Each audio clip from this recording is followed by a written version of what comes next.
Bienvenue à tous, je suis ravie de vous accueillir sur mon podcast. Je m'appelle Audrey Martinez, je suis créatrice de contenu et auteure de romans. Rêve d'auteur est un podcast qui est publié chaque semaine, dans lequel je livre mon expérience et mes réflexions, sans tabou et sans langue de bois. Mon but étant d'aider les auteurs à réaliser leur rêve d'écriture, aller au bout de leur projet et à vivre du métier d'écrivain. Vous pourrez retrouver de nombreux conseils d'écriture, d'auto-édition ou encore de promotion sur ma chaîne YouTube, sur le site rêvedauteur.fr ou encore sur mes réseaux sociaux et notamment Instagram.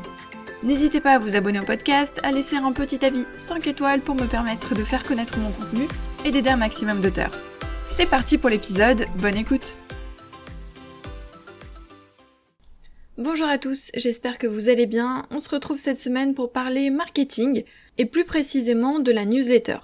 C'est une série de vidéos que j'avais prévues à la base pour la chaîne YouTube et comme la chaîne YouTube, vous le savez, est en pause actuellement, j'ai décidé de proposer les épisodes sur le podcast. Concrètement, dans cette série, je vais vous donner quelques pistes, à savoir pourquoi avoir une newsletter, quel contenu partager, comment l'optimiser. Aujourd'hui, on commence par le début, c'est-à-dire pourquoi avoir une newsletter, en quoi est-ce que c'est intéressant pour un auteur. La newsletter, qu'on appelle aussi lettre d'information ou mailing list, c'est simplement une liste de diffusion. En fait, ce sont des personnes qui se sont abonnées via un formulaire que vous avez proposé, que ce soit sur les réseaux sociaux, sur votre site internet ou sur une page à part. Elles se sont inscrites pour recevoir des nouvelles de votre part. Donc c'est-à-dire que ce sont les personnes elles-mêmes qui ont fait la démarche de s'inscrire pour recevoir du contenu de votre part. Je vais vous partager 5 raisons pour lesquelles il est intéressant d'avoir une newsletter. Première raison, c'est pour nouer une relation avec ses abonnés. La newsletter, ça permet de créer un lien fort avec son audience, avec ses lecteurs, de créer une relation plus personnelle et plus intime. Sur les réseaux sociaux, les gens sont sollicités de toutes parts.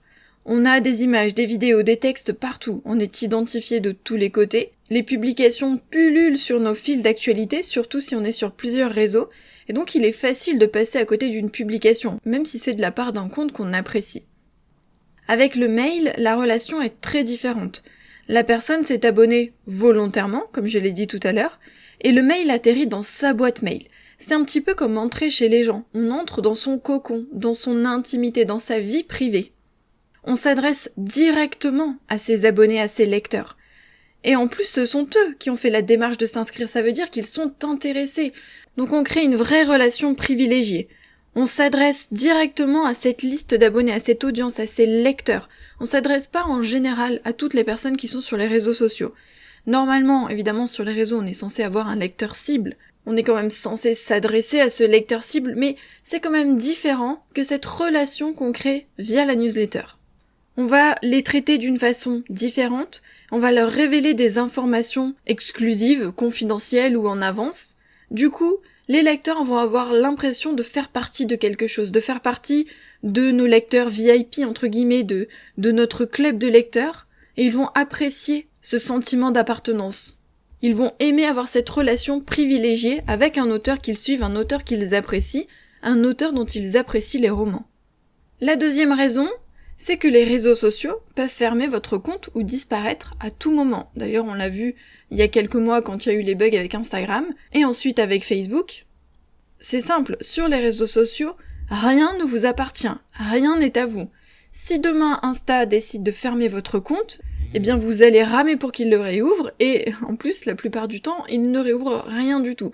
Donc si on ferme votre compte, si vous êtes banni, ou si l'application disparaît, eh bien dans ce cas-là, vous allez perdre tous vos abonnés, toutes vos publications, tout ce que vous aviez créé.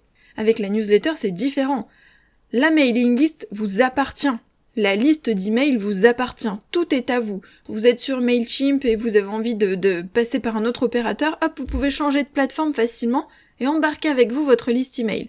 Donc ça vous appartient. On ne peut pas tout fermer du jour au lendemain. Et ça c'est super important parce qu'il ne faut absolument pas tout miser sur les réseaux sociaux. D'autre part, ça garantit aussi que votre message soit reçu. Alors oui, vous allez me dire, mais certains n'ouvrent pas leur mail ou ça tombe dans les spams. Oui, ça peut arriver, il y a des personnes qui s'abonnent et qui au bout d'un moment n'ouvrent plus leur mail, ou qui se sont abonnés pour avoir le cadeau, puis finalement, elles ne lisent plus les emails. Ça arrive, il y a toujours une partie des personnes qui ne lisent pas les mails, mais si vous faites bien votre boulot, si le contenu est intéressant, si vous êtes régulier, vous allez avoir quand même un gros pourcentage de personnes qui va ouvrir vos mails, et ce sera toujours plus que sur les réseaux sociaux. Parce que sur les réseaux, déjà les personnes peuvent ne pas ouvrir leur application, imaginons pendant 2-3 jours elles ne viennent plus sur l'application, ou elles sont parties en vacances, elles peuvent aussi avoir un fil d'actualité qui déborde, trop de publications, trop de choses, l'algorithme peut plomber vos publications et donc les personnes ne vont pas les recevoir sur leur fil d'actualité, ne vont même pas être au courant qu'il y a quelque chose, et donc elles peuvent passer à côté des informations. Alors que le mail arrivera dans leur boîte mail. Donc le message sera délivré, il sera bien envoyé à la personne, alors que sur les réseaux sociaux, si la personne n'est pas là pendant 2-3 jours, vous pouvez être sûr qu'au bout de 2-3 jours, la publication, elle ne reviendra pas dans son fil d'actualité, parce que la vie continue, il y aura eu d'autres publications entre-temps, et imaginons vous avez une sortie de livre, vous avez une promotion, etc., la personne peut complètement passer à côté de l'information. Troisième raison, c'est que dans la newsletter, il n'y a aucun format imposé, et ça c'est un avantage vraiment considérable. Quand on publie sur Instagram, sur Twitter, sur Facebook, sur TikTok ou autre, forcément on a un format imposé. Soit parce que c'est un format vidéo, soit un format photo, soit c'est parce que c'est sur la taille des vidéos, des photos, soit parce que on n'a pas le choix des polices ou autres. On a aussi un nombre limité de caractères, alors que sur le mail, ce n'est pas le cas. On peut choisir la longueur que l'on souhaite, que ce soit un mail court, moyen ou long. On peut choisir ce qu'on partage à l'intérieur, donc on peut rajouter des boutons, on peut rajouter des sondages, on peut rajouter des vidéos, des photos, que du texte, on peut mettre des couleurs, on peut mettre en gras, on peut souligner.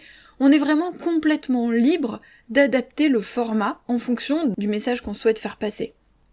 Quatrième point, les newsletters sont un excellent moyen de vendre, en l'occurrence de vendre des livres, mais pas que, si on propose des carnets, des formations ou autres, même si là on se concentre sur les livres, ça permet de vendre des produits d'une manière générale.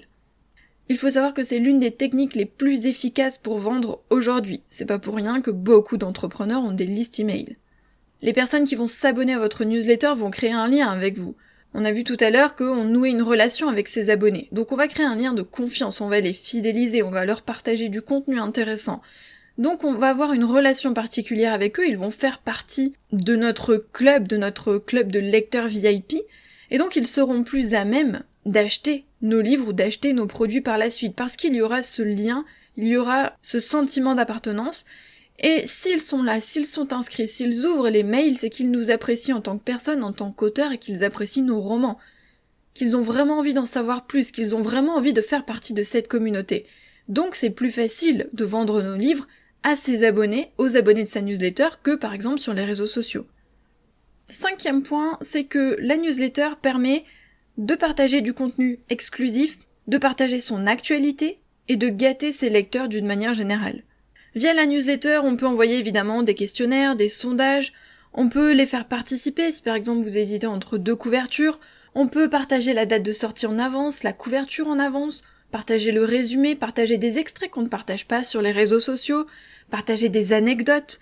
On peut vraiment créer une relation différente en gâtant ses lecteurs, en envoyant aussi du contenu qu'on ne partagera pas comme les premiers chapitres de son roman, ou des chapitres qu'on a supprimés. En gros, il faut aussi que les lecteurs aient un avantage à être inscrits à votre newsletter. Alors évidemment, ils vont être tenus au courant de votre actualité. Ça c'est super important, surtout qu'on a dit tout à l'heure que les publications n'étaient pas toujours vues sur les réseaux sociaux. Donc forcément, là, ils vont avoir votre actualité. Un roman va sortir, il va y avoir une promotion particulière, etc., un nouveau format dans vos romans. Vous pouvez leur en faire part, ils vont être au courant de votre actualité. Mais il faut aussi leur donner un plus. Et un plus, c'est donner des informations en avance ou donner des informations exclusives, des choses qu'ils n'auront nulle part ailleurs. Si on ne partage pas un contenu intéressant, si on n'a pas des mails intéressants, et de l'actualité, et du contenu exclusif, dans ce cas-là, les gens n'auront aucun intérêt à rester abonnés à la newsletter. C'est pour ça qu'il faut vraiment travailler le contenu de ces emails, on y reviendra dans d'autres épisodes, mais il faut être régulier, il faut envoyer des mails régulièrement, on n'envoie pas un mail tous les 3, 4, 5 mois, parce que là on peut être sûr que les personnes vont nous oublier et qu'elles ne vont même pas ouvrir les mails. Il faut être donc régulier, et il faut que le contenu soit intéressant, il faut qu'il y ait vraiment un intérêt à ouvrir les mails. Quand on est auteur et qu'on donne des conseils aux autres auteurs, c'est plus facile, parce qu'on partage des conseils, on partage des choses utiles. Donc dans ce cas-là, c'est beaucoup plus simple de créer du contenu. Mais quand on est auteur et qu'on partage du contenu à ses lecteurs, c'est parfois plus difficile de trouver des idées. Déjà parce qu'on se noie au milieu des réseaux sociaux, donc on doit déjà trouver du contenu pour les réseaux sociaux, et en plus pour la newsletter, il faut essayer de trouver un contenu différent. Donc c'est vrai que ça peut être un petit peu difficile au début, on peut un peu ramer, on va avoir du mal à trouver des idées originales, on va avoir du mal à trouver son rythme, son format, sa façon de faire, mais ça vient avec le temps. Il faut faire des tests, il faut voir ce qui plaît ou non aux abonnés, il faut pas hésiter à leur demander ce qu'ils souhaitent voir dans les newsletters, et il ne faut pas hésiter aussi à voir ce que font les autres. Que font les autres auteurs? Qu'est-ce qu'ils partagent dans leurs newsletters? Ça peut vous aider notamment quand vous débutez pour trouver de nouvelles idées.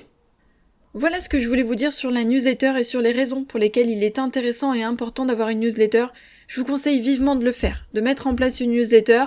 Vous verrez dans les prochains épisodes que c'est pas si compliqué que ça, et qu'en plus on peut le faire gratuitement au début.